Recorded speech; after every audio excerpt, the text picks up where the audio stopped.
잘 지내고 있었나요? 안녕하세요, 이주원입니다. 오늘 주제는 주체적인 여자입니다. 주체적인 여자는 우선 멋있죠? 그리고 연애할 땐 이런 주체성이 있으면 대체로 남자가 질려하지 않아요. 왜냐하면 주체적인 여자는 진짜 자기 행복이 뭔지 알고 있고요.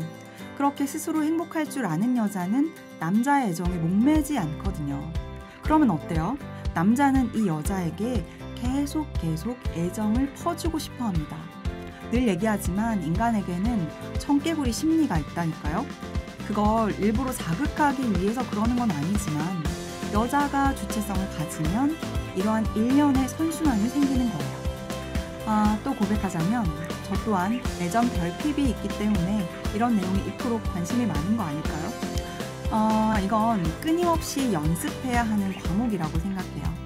오늘은 이러한 주체적인 여자들이 가지는 건강한 습관 3가지를 가져왔어요. 바로 시작할까요? 오늘 함께할 책은요, 딸에게 보내는 심리학 편지입니다. 이 책을 읽다 보면 정말 우리 엄마가 나에게 얘기해주는 듯한 그런 따스함과 기쁨이 느껴졌어요. 그래서 저도 종종 마음이 막 연약해질 때 이 책 여러 번 읽으면서 위로 많이 받았는데요. 오늘은 이 책 내용 중에서도 주체적인 여성들이 가지면 좋은 습관 딱 3가지만 제 기준에서 골라왔으니까요. 하나씩 풀어볼게요. 세상에서 가장 아껴야 할 사람은 너 자신이다. 사람들은 부정적인 감정은 억누르는 게 좋다고 생각한다. 누가 불안, 두려움, 공포, 분노처럼 듣기만 해도 피하고 싶은 감정을 원하겠니? 그러나 사람의 모든 감정은 하나의 통로를 타고 흐른다. 만약에 부정적인 감정을 피하겠다고 감정의 통로를 막아버리면 기쁨, 행복, 환희 같은 긍정적인 감정까지 제한되기 마련이다. 주체적인 여자의 첫 번째 습관은 자신의 모든 감정을 받아들이기입니다. 저도 예전에는 부정적인 감정이나 부정적인 메시지가 내 안에서 이렇게 올라올 때 그걸 또다시 애써서 부정했거든요. 예를 들면 누군가에게 화가 불쑥 올라와서 나도 모르게 속으로 욕을 하고 있으면요. 그러는 나 자신이 좀 별로라고 생각돼서 내가 나에게 이렇게 말하는 거죠. 너 이렇게 남을 탓하면 되겠니? 하면서 내가 나한테 또 뭐라고 하는 거 있죠. 그런데 이렇게 하면 장기적으로 해결이 안 되더라고요. 내 안 어딘가에 그 시커먼 감정들이 어디 나가지도 못하고 이렇게 쌓이게 되는 거거든요. 그래서 요즘에는 그런 순간이 오면 내가 나한테 이렇게 얘기를 해줘요. 그 사람이 나한테 욕먹을 짓 했네. 실컷 욕을 해주고 잊어버리자. 마음에 오래 담고 있으면 너만 못생겨져. 지금 얼굴 봐봐. 잔뜩 찌그러졌잖아. 그딴 사람 오래 생각해봤자 득될 게 없어. 자, 지금부터 5분 동안만 실컷 욕해주고 잊자. 요렇게요. 이렇게 내가 내 편이 돼서 내 감정을 있는 그대로 받아주면요. 그것 자체로 뭔가 정화가 되면서 기분이 풀리더라고요. 여러분도 한번 해보세요. 기분도 해소되고 내 중심도 바로 잡히고 일석이조랍니다. 혼자 있는 시간을 가지면 인생의 많은 문제가 해결된다. 딸아, 혼자 있는 시간을 되도록 많이 가지고 그 시간을 잘 보내는 법을 익혀두렴. 독일의 신 릴케는 말테의 수기에서 고독한 사람을 내버려둬라. 그는 지금 신을 만나고 있다 라고 했다. 고독이란 자신과 대화하는 시간이며 자신의 의미를 음미하는 시간이다. 그러므로 혼자 있는 시간을 가지면 인생의 많은 문제가 해결되기 마련이다. 주체적인 여자의 2번째 습관은 혼자 있는 시간 가지기입니다.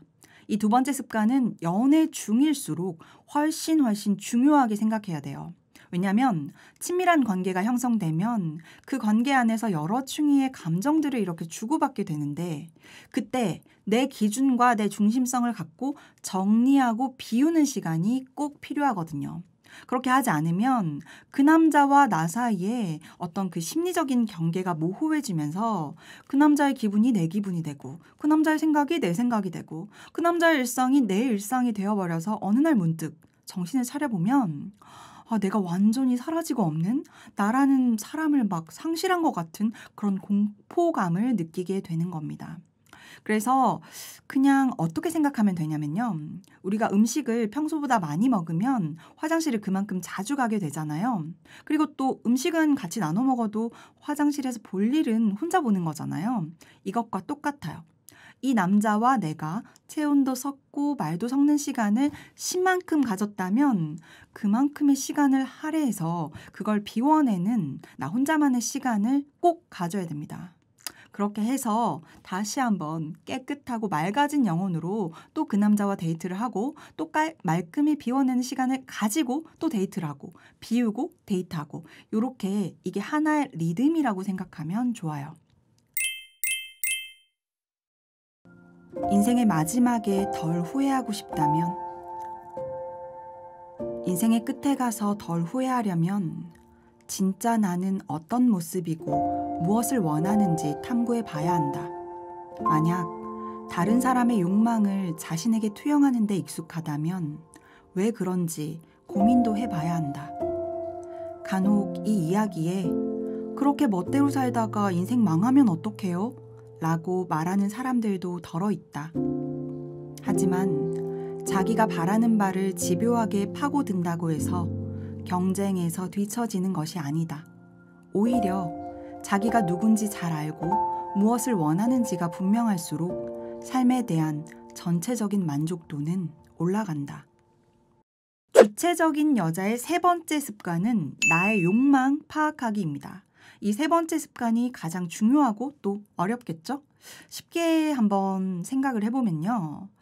내가 원하는 것들의 항목을 계속 수집해 나간다. 이렇게 생각을 하면 돼요. 항목은 딱 두 가지로 구분해서 메모를 쌓아가세요. 첫 번째 항목은요.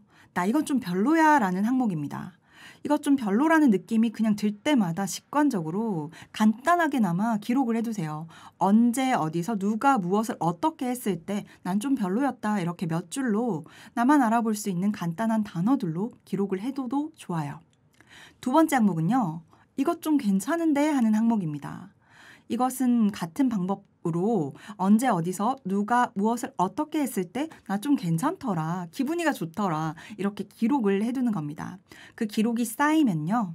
어떤 맥락이 보일 거예요. 내가 이런 걸 좋아하고 이런 걸 싫어하네, 나 이런 여자였네 하는 식이겠죠? 이걸 알아가는 재미가 아주 쏠쏠할 겁니다. 아주 통쾌하고 유쾌할 거라고요. 오늘의 결론은 아주 간단합니다. 내 중심을 잡고 살자. 그래야 내가 행복하다. 그래야 연애도 잘 풀린다. 이건 제가 늘 하는 얘기긴 한데요. 오늘 제가 좋아하는 책과 함께 이 이야기를 했더니 왠지 여러분과 좀 더 가까워진 느낌이 드네요. 제 얘기를 여기까지 들은 애청자님이라면 저와 생각이 매우 비슷한 분일 테니까요. 지난 영상에서 제가 얘기한 것처럼 연애는 기회가 되면 하는 게 좋은 것 같고요. 연애를 하더라도 혼자만의 시간은 꼭 챙기는 게 좋습니다. 그 균형이 잘 잡히면 순간순간 자주자주 행복할 거예요. 네, 오늘 이야기는 여기서 마칠게요. 저는 여러분의 사랑을 응원하고 또 지지하는 이지원이었고요. 우리는요, 정말로 결국은 잘 될 거라니까요. 꼭 저와 이야기를 더 나누고 싶은 분들은 카카오톡 플러스 친구 이지원 살롱에 가입해주세요. 그럼 저는 그만 안녕.